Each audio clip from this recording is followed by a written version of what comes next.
మధ్యాహ్నం లోపట ఇక్కడ ఏర్పాట్లు గిన ప్రారంభం కాకపోతే సాయంత్రం మా కమిటీ ఉన్నది. మేము నగరంలో ఉన్నటువంటి అన్ని ఏరియాల నుంచి ఉత్సవ సమితి నిర్వాహకులను పిలిచినాము. రేపు పెద్ద ఎత్తున నగరం లోపట ఆందోళన కార్యక్రమానికి నగరం స్తంభింపజేస్తాము.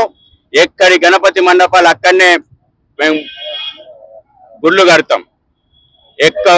ఎక్కడ నగరాన్ని మొత్తం స్తంభింపజేస్తాం.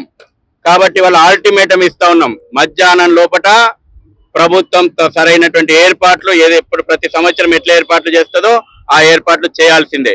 మీకు చేత కాకపోతే ఎందుకు మీటింగులు పెట్టిర్రు, ఎందుకు చేస్తామని చెప్పిండ్రు, ప్రజలు చేసుకోవడానికి సిద్ధంగా ఉన్నాం. మీరు చేత కాకపోతే మేము చేసుకుంటాం.